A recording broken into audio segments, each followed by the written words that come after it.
The cottontail rabbits were fast asleep as Gemma and Milo snuck by. There was no use in waking them. The path lay ahead, and besides, the rabbits were too good at stealing food to give them another chance at the knapsack.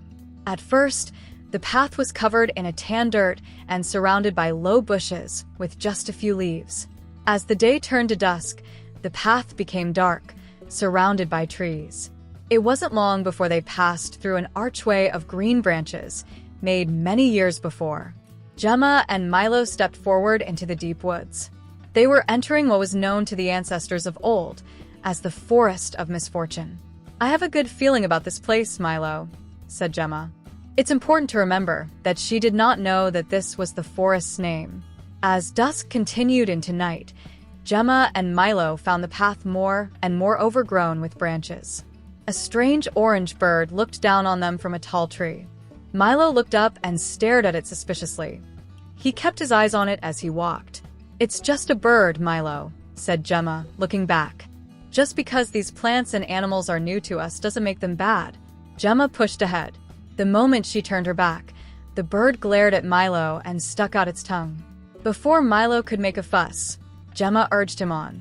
"Come on, we've got to find something soon before it gets too dark." Milo rushed to catch up and ran right into Gemma from behind. She had stopped dead at a wall of multicolored leaves. Slowly, she parted them to see that the path went into a circular clearing and stopped at a lonely tree in the center. This was no ordinary tree, however. It was large, and not large in the way that the largest apple is when surrounded by smaller apples. It was large in the way that a watermelon is when surrounded by grapes. There was grass all around it, and the roots were covered with moss, and for some reason it had an orange glow.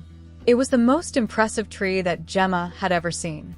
"I think this is what we were supposed to find, Milo," said Gemma, never breaking her stare. Milo nodded. It was so impressive, in fact, that Gemma didn't notice the two doors at its base until she was a few feet away. They were made from a different wood than the tree itself. One was painted blue, and the other was painted not blue.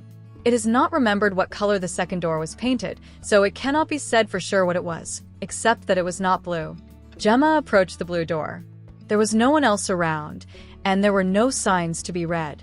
"I guess we should just try both of them," guessed Gemma. But before her hand could turn the brass knob, a small window opened up above their heads. It was impossible to see it until it opened since it was made from the same wood as the tree, and its seams were seamless. "I wouldn't do that," said a voice from the window. A small elderly woman with pink pigtails poked her head out from above and peered down. Gemma pulled her hand back and stood up straight. "Oh, why is that?" she asked. "Because only one of those doors will lead you up to me. The other will suck you inside and spit you out on the other side of the world," said the woman. Milo laughed dismissively and slapped his leg. "Don't believe me," said the woman. "Give it a try then. I should mention that the other side of the world is smack dab in the middle of the Derg Sea." Milo laughed a little softer. "Then not at all. Why would someone design a tree like that?"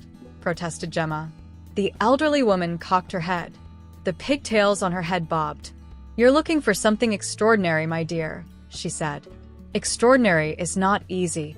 Gemma and Milo looked at each other excitedly. "You know what we're looking for?" she asked the woman with pink pigtails. "All we know is that it's the most greatest treasure in the world." The woman chuckled. "I'll never understand why they started calling it that. It's something a child would say." The woman started down at them, then retreated back into the tree and shut the window abruptly. Gemma was startled. "But hey," she shouted. The woman stuck her head out again and looked down. "Ah, you too, yes, what is it?"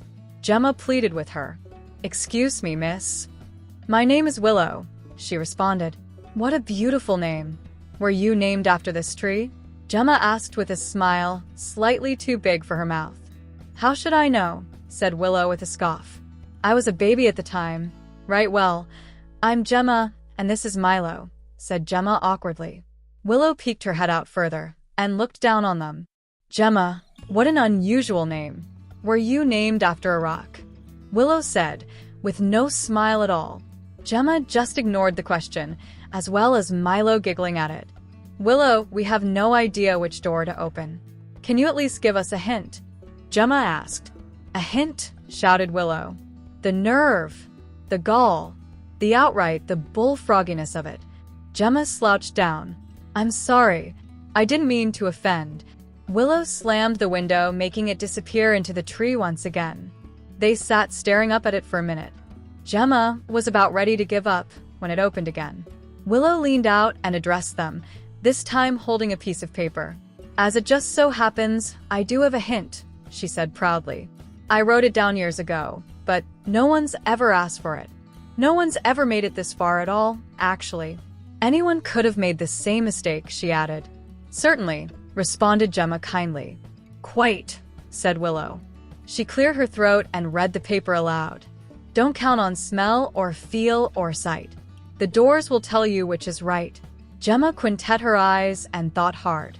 After a great deal of pondering, she was sure of only one thing. I need to hear it again, she said. You wish to hear it again, said Willow. You need to pick the right door, or you'll be cracking food in the Derg Sea. Willow shut the window one final time.